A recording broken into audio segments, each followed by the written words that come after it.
ബംഗ്ലാദേശിൽ സർക്കാർ വിരുദ്ധ പ്രതിഷേധത്തിനിടെ ഉണ്ടായ സംഘർഷത്തിൽ മരണസംഖ്യ ഉയരുന്നു. 300-ലേറെ പേർ കൊല്ലപ്പെട്ടതായാണ് റിപ്പോർട്ട്. ഭരണകക്ഷിയായ അവാമി ലീഗ് അനുയായികളും പ്രതിഷേധക്കാരും തമ്മിലാണ് ഏറ്റുമുട്ടിയത്.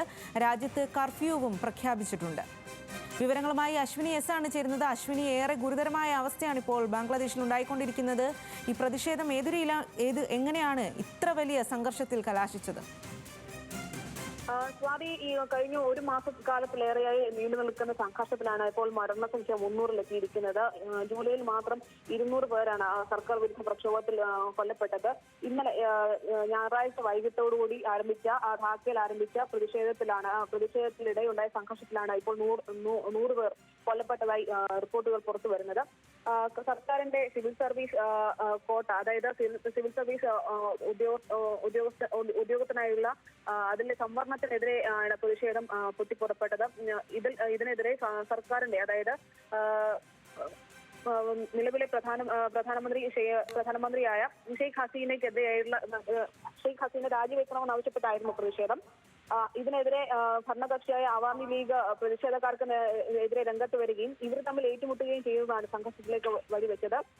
പ്രതിഷേധക്കാർക്ക് നേരെ പോലീസ് നടപടി കൂടി ആരംഭിച്ചതോടെ സംഘർഷം രൂക്ഷമാവുകയായിരുന്നു.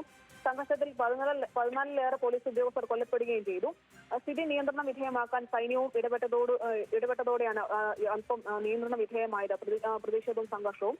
അതേസമയം സൈന്യത്തിന്റെ നിലപാട് ഇതിൽ ഏറെ നിർണായകമാണ്. കാരണം ബംഗ്ലാദേശിൽ സൈന്യത്തിന്റെ നിലപാട് ഏറെ നിർണായകമാകുന്ന ഒരു ഘടകമുണ്ട്. കാരണം ഈ വിഷയത്തിൽ മുൻ സൈനിക മേധാവിയുടെ, അതായത് സൈനിക മേധാവിയായ വക്കീർ ഉസ്സമാന്റെ നിലപാട് വളരെ നിർണായകമാണ്. അദ്ദേഹം അതായത് പ്രതിഷേധക്കാർക്കൊപ്പമാണ് അദ്ദേഹത്തിന്റെ നിലപാട്. എന്നാൽ നിലവിലെ സൈനിക മേധാവി നിഷ്പക്ഷമായ ഒരു നിലപാടാണ്, അല്ലെങ്കിൽ അദ്ദേഹത്തിന്റെ പ്രസ്താവന അത്തരത്തിലുള്ള നിലപാടാണ് വ്യക്തമാക്കുന്നത്. അതായത് രാജ്യത്തിന്റെ സുരക്ഷയ്ക്ക് പ്രാധാന്യമുണ്ട്, അതേസമയം ജനങ്ങളോടൊപ്പമാണ് സൈന്യം നിൽക്കുന്നതെന്ന തരത്തിലുള്ള ഒരു പ്രസ്താവനയാണ് അവിടെ നിന്നുണ്ടായിരിക്കുന്നത്. വരും ദിവസങ്ങളിൽ പ്രതിഷേധം കൂടുതൽ ശക്തമാകാനാണ് സാധ്യത. പ്രത്യേകിച്ച് മുൻ സൈനിക മേധാവിമാരടക്കം ഈ പ്രതിഷേധത്തിന് പിന്തുണ പ്രഖ്യാപിച്ച് രംഗത്ത് വന്നതോടുകൂടി പ്രതിഷേധം കൂടുതൽ ശക്തമാകാൻ സാധ്യതയുണ്ട്.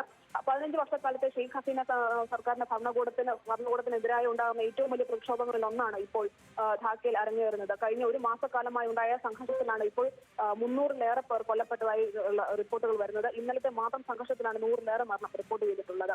സ്വാതി. ശരി അശ്വിനി, ബംഗ്ലാദേശിലാണ് സർക്കാർ വിരുദ്ധ പ്രതിഷേധത്തിനിടെ ഉണ്ടായ സംഘർഷത്തിൽ മരണസംഖ്യ ഉയരുന്നത്. 300-ലേറെ പേർ കൊല്ലപ്പെട്ടതായാണ് റിപ്പോർട്ട്. ഭരണകക്ഷിയായ അവാമി ലീഗ് അനുയായികളും പ്രതിഷേധക്കാരും തമ്മിലാണ് ഏറ്റുമുട്ടലുണ്ടായിരിക്കുന്നത്.